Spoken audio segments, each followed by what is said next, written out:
अस्सलामुअलैकुम।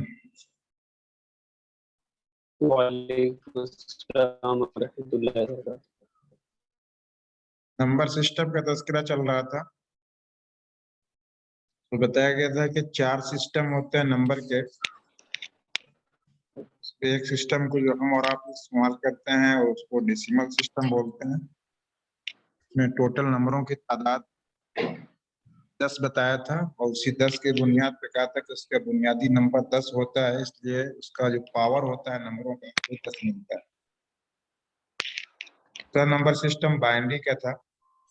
Binary system में कहा था इसमें से टोटल 2 नंबर का इस्तेमाल होता है, 0 और 1 का। सर ये कल के क्वेश्चन में, सर कल का जो सेकंड क्वेश्चन था 000 वाला, सर ये क्वेश्चन कुछ गलत था क्या?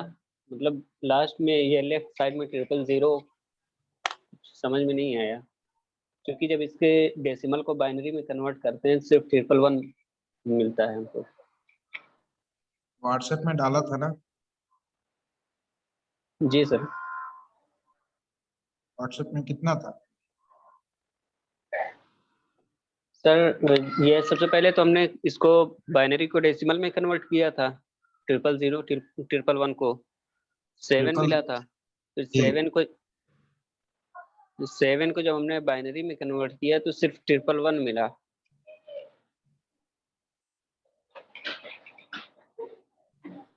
111 मिला, 111 ही मिलेगा ना? जी जी सर। 111 ही तो मिलना चाहिए, और क्या मिलेगा? बकिया के लेफ्ट लिए साइड में 000 का बकिया कोई 0 0 हो जाएगा। मतलब नहीं बनता। जी बकिया 0 0 हो जाएगा। Okay sir.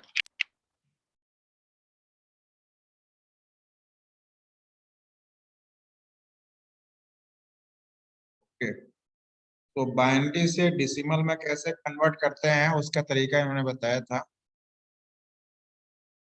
कि जो उसका पावर होगा उसके पावर से उस नंबर को मल्टीप्लाई करेंगे। मल्टीप्लाई करने के बाद उसके आउटपुट को जोड़ देंगे तो डेसिमल का नंबर। उसका जस्ट ऑपोजिट साइड में होगा कि डेसिमल टू बाइनरी कन्वर्ट, यानी कोई डेसिमल का नंबर है तो उसको बाइनरी में कैसे कन्वर्ट करेंगे। डेसिमल से बाइनरी में कन्वर्ट करने का तरीका इनका ये है कि जो नंबर डेसिमल का है उसको बाइनरी के जो बेस है यानी जो 2, उस 2 से डिवाइड करें। 2 से डिवाइड करने के सूरत में अगर पूरा नंबर कट जाता है तो कटने के सूरत में बाइनरी का 0 नंबर नोट कर लें और कटने के बाद जो वैल्यू बचा है यानी डिवाइड करने के बाद जो नंबर बचा है फिर उसको डिवाइड करें। यहाँ तक डिवाइड करते जाएं जब तक कि वो नंबर 0 न हो जाए। डिवीजन के सूरत में अगर आपका पूरा के पूरा कट जाएगा तो बाइनरी का 0 नोट कर लीजिए, अगर पूरा नहीं करता है तो 1 नोट कीजिए। जैसे मिसाल के जैसे ये कह रहे हैं, the easiest way to convert decimal to its binary equivalent is to use division algorithm. Division का जो तरीका है उसका इस्तेमाल करना है। डिवाइड बाय 2, 2 से डिवाइड कीजिए। Keep track of remainder at each step. जो रिमाइंडर बच जाता है उस रिमाइंडर को बाइनरी का नंबर बनाइए। Put remainder bit as 0 if the number gets divided by 2।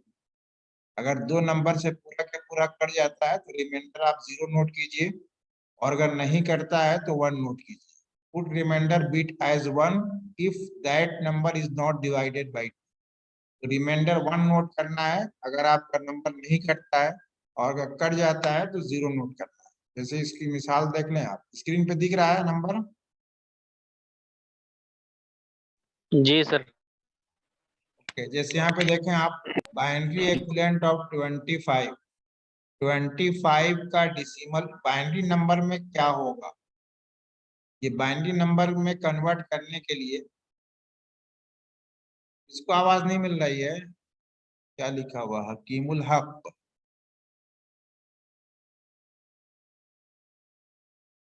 नहीं जा रही है भाई? तो अपने यहाँ स्पीकर चेक चेक कीजिए, हमारे यहाँ से तो जा रही है। आपके यहाँ कोई इंटरनली कोई प्रॉब्लम होगा। बाइनरी इक्विवेलेंट ऑफ 25 तो कैसे आप इसको बाइनरी में कन्वर्ट करेंगे? देखिए कैसे कर रहे हैं। 25 को 2 से डिवाइड करें, तो 25 को जब 2 से आप डिवाइड करोगे तो 2 से 25 कटेगा या नहीं कटेगा? नहीं कटेगा, नहीं कटेगा। टोटल नहीं कटेगा। टोटल नहीं कटेगा, जाके 24 तक रुक गया। तो उन्होंने तरीका बताया जी। कि जब आप डिवाइड करें तो डिवीजन के सूरत में नंबर पूरा कट जाता है या नहीं कटता है? अगर नहीं कटेगा तो आप रिमाइंडर में 1 नोट करेंगे। तो यहाँ पे 25 को आप 12 मरतबा डिवाइड करेंगे तो 12 दो 12 दूनी 24 हुआ। 24 तक क्या, एक बच गया आपका, तो एक को आपने नोट कर दिया राइट साइड में, देखिए नोट किया है। उसके बाद कितनी मरतबा कटा ये? 12 मतलब 6 12 मरतबा मरतबा। बाद में। तो 12 को फिर अब डिवाइड कीजिए आप। अब 12 कटेगा कि नहीं कटेगा? 12 कट आराम से जाएगा। कट जाएगा। तो अब गोया कि रिमाइंडर कुछ नहीं बचा, 0 हो गया, तो 0 नोट करें।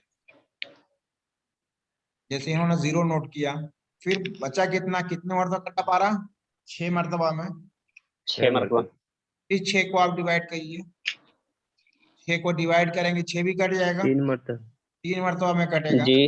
लेकिन कट गया, रिमाइंडर जी। आपका नथिंग रहा, कुछ नहीं बचा। उसके लिए क्या नोट किया इन्होंने? 0 नोट किया। जी। फिर बचा कितना? 3 बचा। जी।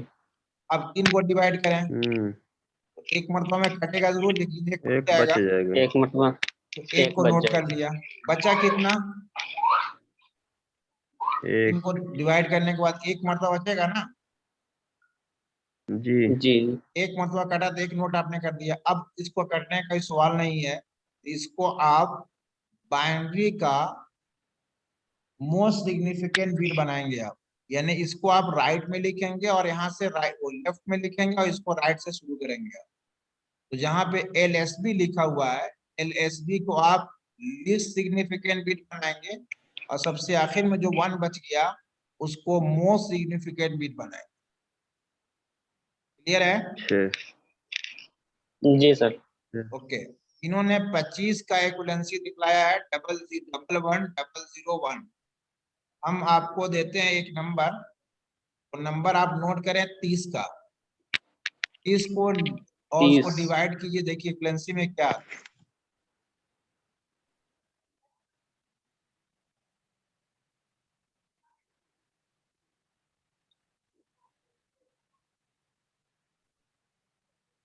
इस नोट कीजिए। जी सर। हो गया। 4 टाइम 1, फिर एक टाइम 0। इसको डिवाइड कर दिया, जी। कितना आया? 4 टाइम 1, फिर 0।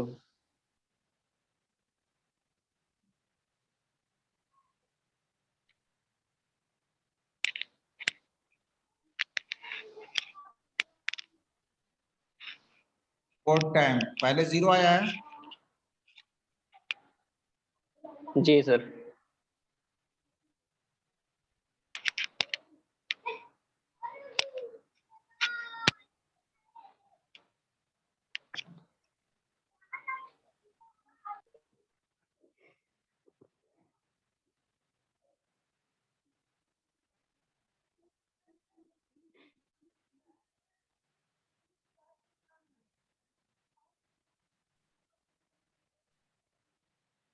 यही आया। जी दिख रहा नहीं है स्क्रीन? बिल्कुल। ये 30 है, 30 को आपने डिवाइड किया, कट गया ये। सोहराब, जीरो क्या हुआ भैया सोहराब?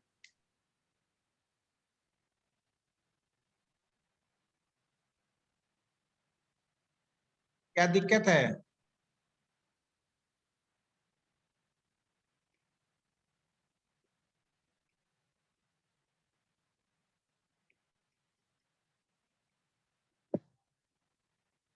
पहुंची आवाज? माइक देखिए ये कहीं आवाज बंद तो नहीं पहुंच है रही आपका। है। ओके, सो ये 30 था, 30 को हमने डिवाइड किया 2 से, तो 0 से डिवाइड हो 2 से डिवाइड हो गया, तो पूरा के पूरा कटा, कितने मरतबा 15 कटा बार ये? में 15 मतलब 15 मरतबा में कट गया, तो 15 को फिर डिवाइड करेंगे, 7 मरतबा में जाएगा, फिर एक रिमाइंडर में 1 नोट किया, फिर 7 3 मरतबा में जाएगा, 1 रिमाइंडर बच गया, फिर 3 एक मरतबा जाएगा, 1 रिमाइंडर बच गया, फिर लास्ट में 1 बच गया। इसको आप जब लिखेंगे बाइनरी का नंबर, तो कैसे लिखेंगे? 4 टाइम 1 लिखेंगे, फिर 0 लिखेंगे। 4 टाइम 1 लिखेंगे। ओके, यानी इस तरीके से ये 10 बराबर 1 1 1। अब भैया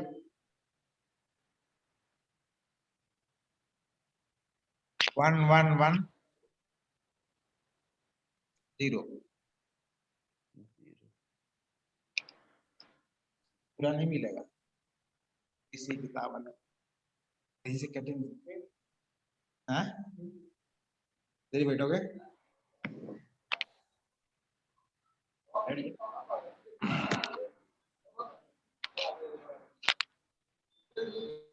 हाँ, ले लो कुर्सी ले लो।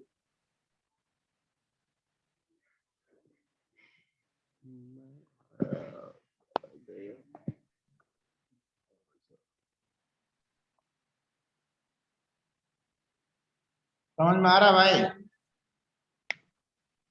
जी सर। ओके, सो ये आपने कैसे डिवाइड किया? इसको 2 से डिवाइड करेंगे ना, इसको 2 से डिवाइड करेंगे, पूरा का पूरा कट गया, तो रिमाइंडर क्या बचा आपका? 0। फिर 15 को 0 डिवाइड करेंगे, कितने मरतबा कटेगा ये? 7 7 मरतबा में। सात जितने मरतबा मरतबा में कटा उसको आप नीचे नोट किए, रिमाइंडर बचेगा कि नहीं बचेगा? एक बचा तो एक नोट कर दिया आपने। जरूर फिर बचेगा। 7 को 2 से डिवाइड करेंगे, कितने मरतबा कटा? 3 बार में। 3 बार में कटने के बाद 3 एक बच ही मरतबा। गया, फिर एक आपने नोट कर लिया। फिर 3 को फिर डिवाइड करेंगे आप, 3 को डिवाइड करना, एक मरतबा कट जाएगा, एक मतलब एक बच गया, तो यहाँ नोट कर दिया आपने। फिर जो लास्ट में कितने मरतबा कटा था वो? एक मरतबा में, एक बच गया। अब कटने का कोई सवाल ही पैदा नहीं होता। तो अब इसको कोई सवाल नहीं। बाइनरी डिजिट का मोस्ट सिग्निफिकेंट नंबर बनाएंगे। इसको आप लिखिए 4 टाइम 1 0। क्लियर है? Yes sir. आगे आप एक नंबर नोट करेंगे आप, 62 80 73। इन तीनों का बाइनरी नंबर में कन्वर्ट करके बताइए।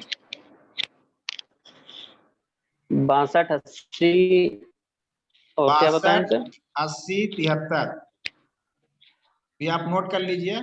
73।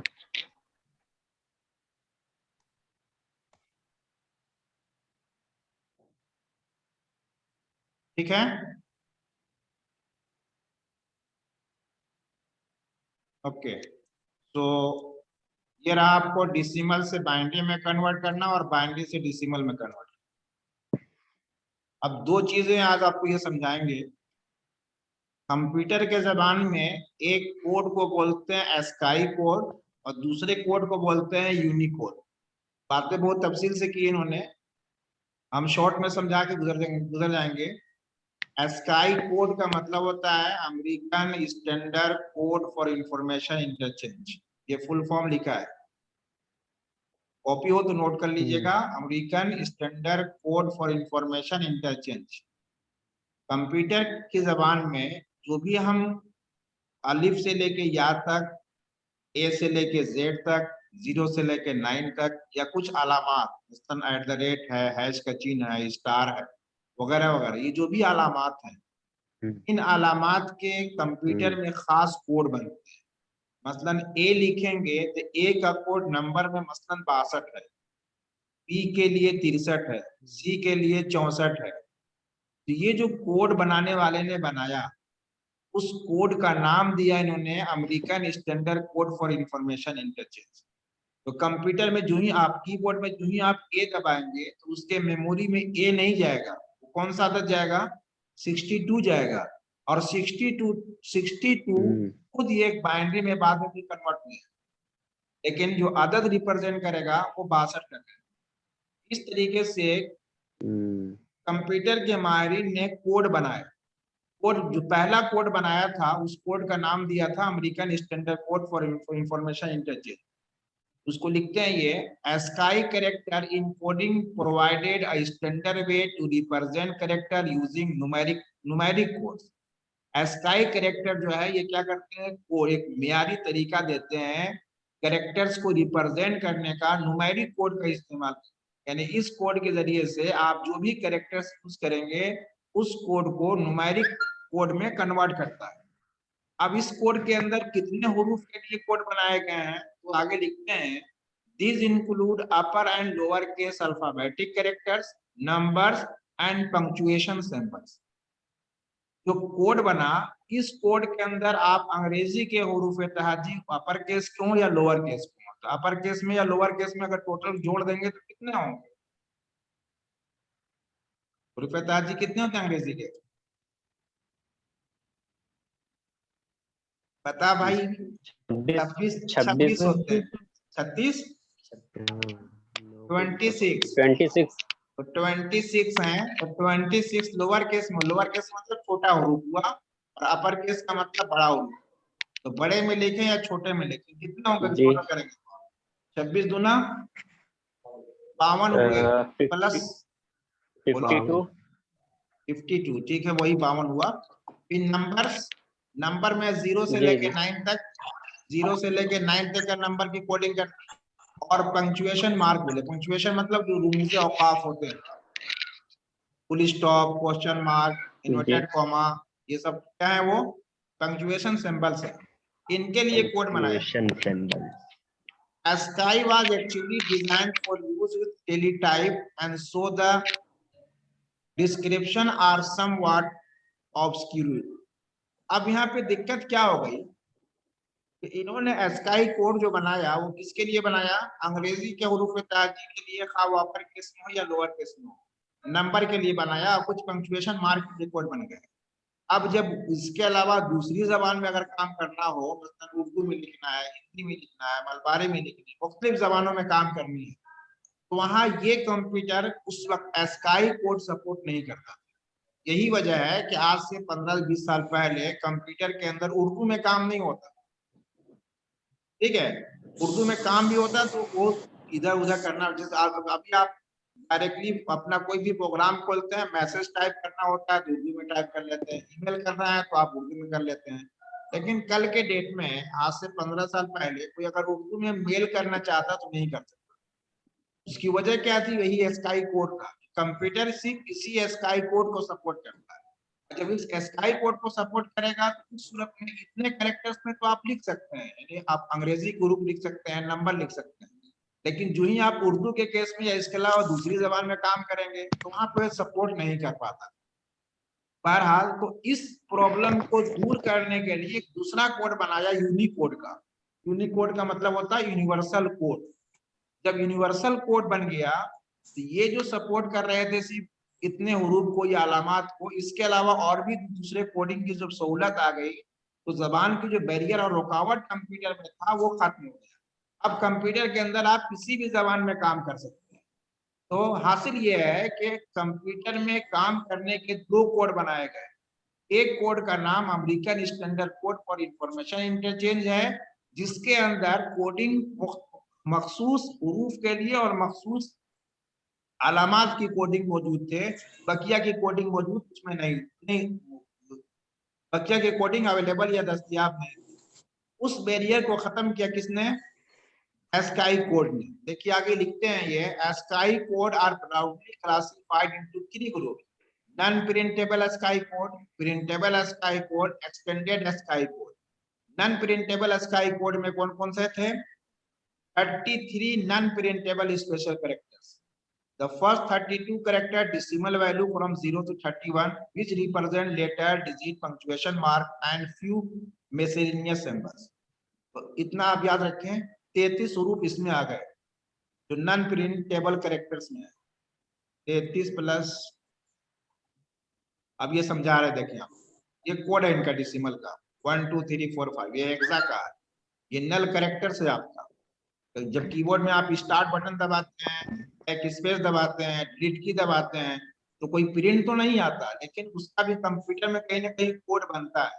उस जो कोड बनते हैं उसी कोड को ये बोल रहे हैं नॉन प्रिंटेबल कोड। जैसे इन्होंने लिखा है बैक स्पेस की है, तो बैक स्पेस की आप दबाएंगे, कैंसिल की दबाएंगे, एंड की दबाएंगे, होम की दबाएंगे, इससे स्क्रीन पे कुछ दिखता नहीं है, लेकिन कंप्यूटर में उसका खास कोड बनता है, वो ये सारी कोड ये है। देन प्रिंटेबल स्काई कोड है, ये 94 स्टैंडर्ड कोड है प्रिंटेबल। तो 94 को जोड़ दो और 33 को जोड़ दो, कितना होगा? 26। 300 हाँ, हाँ एक को माइनस 127 127, तो जीरो को लो तो जी तक जाएंगे ना, जीरो से जोड़ेंगे तो 26 तक पहुंचेंगे। जी जी ओके, 127 तक गए। फिर ये देखिए कोड निकालेगा, ए का कोड कितना लिखा है इन्होंने? 97। सॉरी, इधर कोड इधर है 65 है, बड़े के लिए, छोटे के लिए है 97।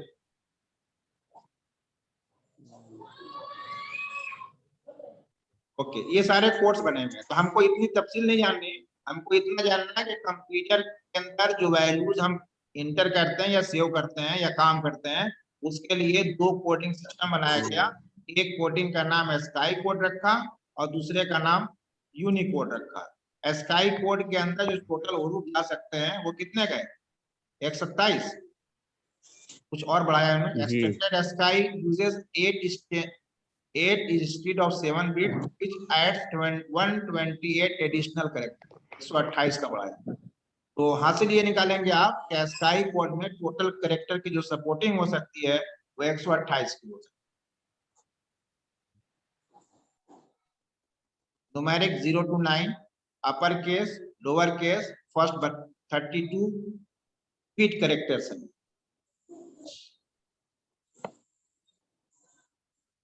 इसके बाद आइए Unicode. Unicode is a universal character encoding standard. ये फुल फॉर्म क्या होगा यूनिकोड का? यूनिवर्सल कैरेक्टर इनकोडिंग स्टैंडर्ड पूरा दिया है। It defined the way individual characters are represented in text file, web pages, and other types of documents. ASCII was designed to represent only basic English character, but Unicode was designed to support character from all languages around the world. ASCII code में सिर्फ अंग्रेजी जबान की supporting थी, इसलिए computer में सिर्फ अंग्रेजी जबान में ही काम हो सकता था। लेकिन जब स्काई को यूनिकोड जब आ गया मार्केट में, तो यूनिकोड के आ जाने के बाद दुनिया की किसी भी जबान में कंप्यूटर के अंदर आप काम कर सकते हैं। तो ये बैरियर खत्म कर दी किसने? Unicode. The standard ASCII character set support only support 128 character को सपोर्ट कर रहा है। कहीं आपको एग्जाम में पूछेगा कि ASCII कोड कितने कैरेक्टर को सपोर्ट करता है, जवाब क्या देंगे आप? 128 कैरेक्टर को। 128 यूनिकोड कैन सपोर्ट रफली कितना लिखा है? कहीं दे सैकड़ा, हजार, 10,000, लाख, 10 लाख कैरेक्टर। 10 लाख कैरेक्टर्स में तो पूरी दुनिया आई।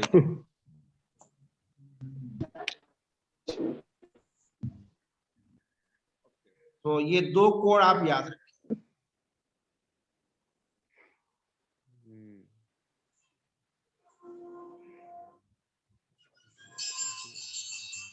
क्या क्या समझाया इन्होंने इस class? User have learn about basic of computer, characteristic of computers, component of computer system, concept of computer system और नंबर सिस्टम, स्काई कोड और यूनिकोड। इतनी बातों की समरी तकरीबन आपको दे दिया। नीचे कुछ क्वेश्चन आपके पास, अगर आपके पास ये किताब होगी तो क्वेश्चन मिलेगा इसके हवाले से, वो जरा सा क्वेश्चन करके देखिएगा कर सकते हैं या नहीं कर सकते। पढ़िएगा जरा कोई भी, क्या लिखा हुआ है ए में? describe basic units of computer. Is a combination of digital and analog computers. इसमें 4 ऑप्शन है, कौन सा जवाब देंगे आप? ये combination of digital and hybrid sir. Okay, good. Which of the following are components of central processing unit? नीचे दिए में से कौन सा सेंट्रल प्रोसेसिंग यूनिट होता है? पहला है arithmetic logic unit and mouse, arithmetic logic unit control unit, arithmetic logic unit integrated circuit, control unit monitor. कौन सा जवाब गुड हो सकता डी सही होगा सर। है? अरिथमेटिक कहाँ से आएगा? CPU, arithmetic logic unit control unit. Arithmetic logic unit and control unit, B. Okay good. Which number system is ALU also called as base 2 number system? इस नंबर को बेस 2 नंबर सिस्टम भी कहा जाता है। Binary binary, okay good, D. Binary number system को। In which of the following form data is stored in a computer? चार नीचे दिए हुए नंबर, उसमें से किस सिस्टम में कंप्यूटर के अंदर डेटा स्टोर होता है? डेसिमल में, बाइनरी में, बाइनरी हेक्सा में, में, ऑक्टल में? जी? बाइनरी में। बाइनरी में, okay B. The standard ASCII character set support only support कितने कैरेक्टर सपोर्ट करता है? 128। 128। 128। Okay good.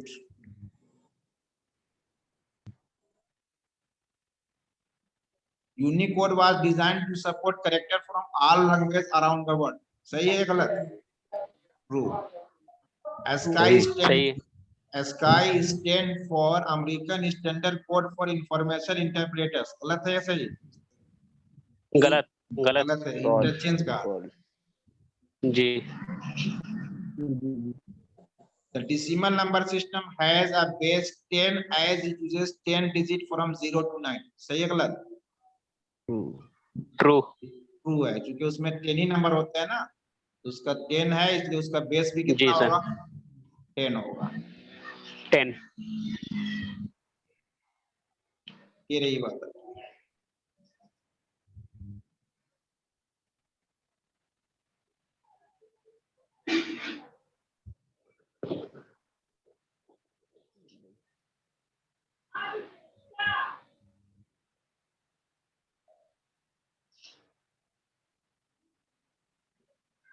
जब उसी के अब यहाँ से तफसीली बात शुरू कर रहे हैं हर एक का।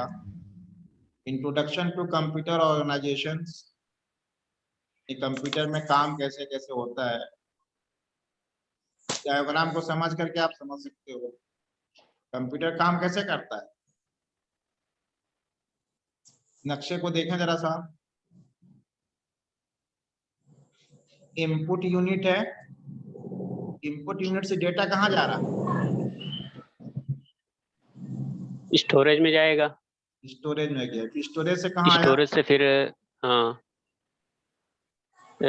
आया ALU CPU में। सीपीयू में आया। सीपीयू में जो भी पार्ट होगा अपने पार्ट के तरह से काम होगा, फिर कहाँ पहुंचेगा ये? जी CPU LU है। उसके बाद फिर स्टोरेज में जाएगा, फिर वहां से आउटपुट देगा, आउटपुट के तरह स्टोर होकर। इनपुट का ताल्लुक हुआ स्टोरेज से। स्टोरेज से कौन ले रहा है? ये सीपीयू लेगा। सीपीयू से फिर स्टोरेज से CPU लेगा, जाएगा, फिर स्टोरेज स्टोरेज से ट्रांसफर होगा किधर? आउटपुट की तरफ। हम जब कंप्यूटर आउटपुट की चलाते तरफ। हैं और कीबोर्ड से कुछ भी हम लिखेंगे, ABCD 10 12 14 जो भी हम लिखें, और हमारे स्क्रीन, हमारे आंखों के सामने मॉनिटर लगा होगा, तो जो ही आप लिखे स्क्रीन पर दिखा, कहाँ कहाँ से पहुंचा हमारे स्क्रीन?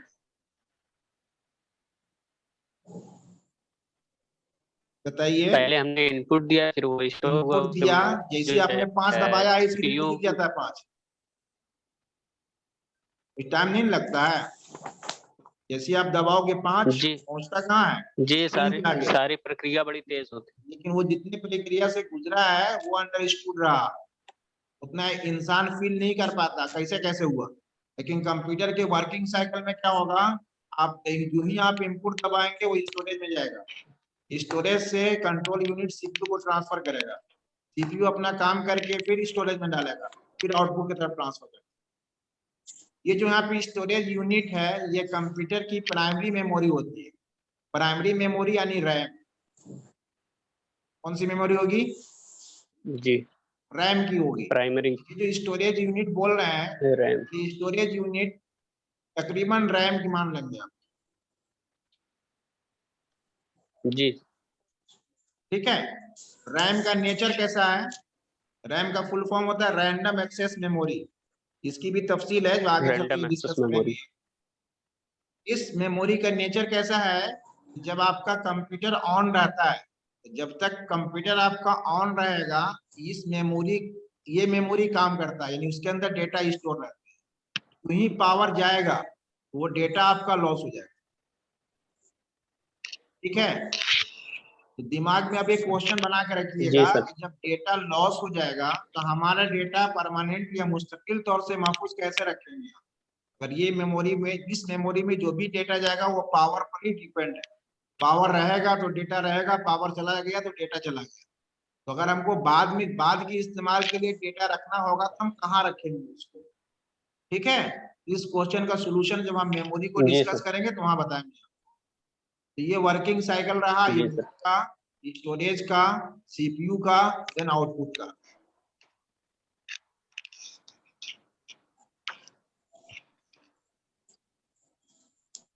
ओके, देन सीपीयू का आगे बता चुके थे वो, जो सीपीयू होता है ये ब्रेन ऑफ कंप्यूटर होता है। और सीपीयू के अंदर इन्होंने तीन पार्ट किया था। सेंट्रल प्रोसेसिंग यूनिट में CPU stand for central processing unit. The central processing unit is the brain of the computer. It is a part of the computer which interpret and execute instruction. Interpret का मतलब आप जो भी काम देंगे, जो भी काम करेंगे उसकी वो तर्जमानी करेगा और देन उस पर अमल करेगा। एग्जीक्यूट का मतलब जारी कर। ये नक्शा देख के जरा सा समझ लेंगे हम लोग। ये जब जो भी सीपीयू होता है, वो सीपीयू को जो अंदर वाला हिस्सा तो बंद रहता है, जो दिखता नहीं है, लेकिन जो बाहर वाला हिस्सा रहता है वो इतना दिखता रहता है। एक ये फैन चलता रहता है अंदर की कूलिंग के लिए, और यहाँ पे कनेक्टर्स दिया हुआ है। यहाँ पे आप अपना कीबोर्ड है, माउस है, प्रिंटर वगैरह इसे जोड़ेंगे आप। ये अंदर में मदरबोर्ड है, ये जो हरा हरा सा दिख रहा है इसको मदरबोर्ड बोलते हैं। आने वाले डेट में इसको तफसील से आपको पढ़ाऊंगा। ये ऑप्टिकल ड्राइव है या hard disk drive? Optical drive का मतलब जहाँ सीडी और डीवीडी लगाते हैं उस जगह को क्या बोलते हैं? ऑप्टिकल हाँ। और जो आपकी रैम ऑप्टिकल है, डेटा। इसका नेचर ये है कि वो डेटा हमेशा के लिए खत्म हो जाता है पावर जाने के बाद। बाद के इस्तेमाल के लिए जहां आप डेटा स्टोर करते हैं वो ये आपकी हार्ड डिस्क है। इस हार्ड डिस्क के अंदर डेटा मुस्तकिल तौर से महफूज रहता है।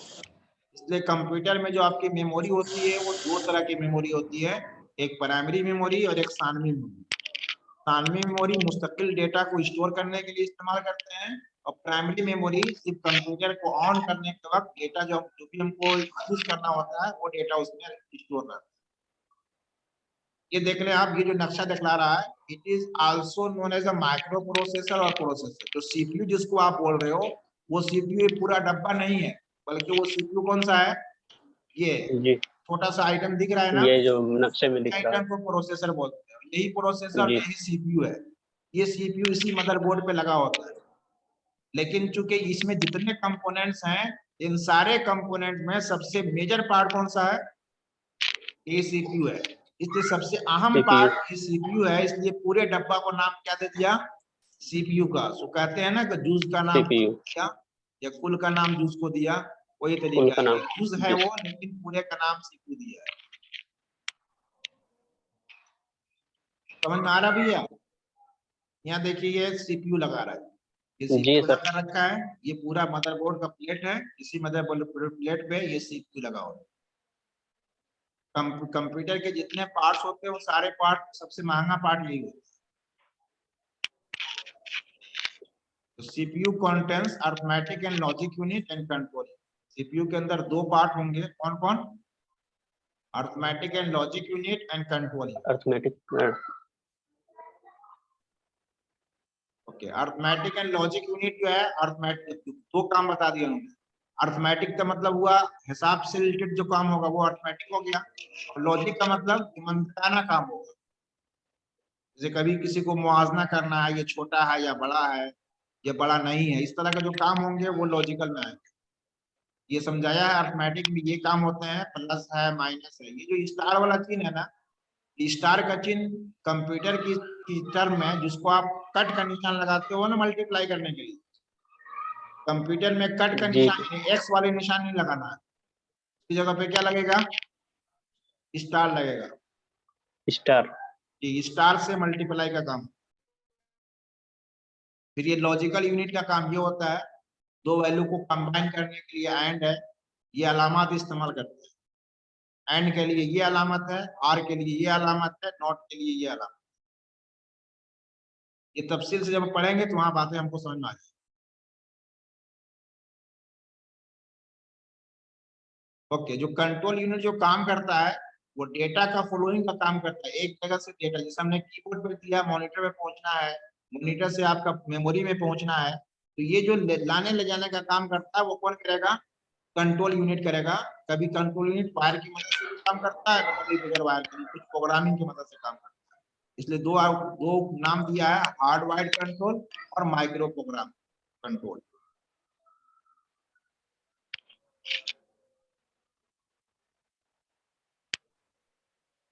एक पॉइंट आप नोट करेंगे अपने, कंप्यूटर का जो स्पीड होता है, कंप्यूटर जो काम करने की जो क्षमता रखता है उसका प्रोसेसर, उस प्रोसेसर की स्पीड बहुत अहमियत का हामिल होता है। और वो जो स्पीड लिखा होता है उसको हम हर्ट्ज में बोलते हैं। हर्ट्ज इज 1 साइकिल पर सेकेंड। 1 हर्ट्ज लिखा होता है। 1 हर्ट्ज का मतलब क्या होता है? 1 मिलियन पर सेकेंड। 1 मिलियन में कितना होगा? 10 लाख। 10 जहां लाख। पे इस तरीके का ऑप्शन लिखा होगा 1 मेगाहर्ट्ज, इसका मतलब होगा 1 मिलियन यानी 10 लाख इंस्ट्रक्शन पर सेकेंड वो प्रोसेस करने का क्षमता रखता है।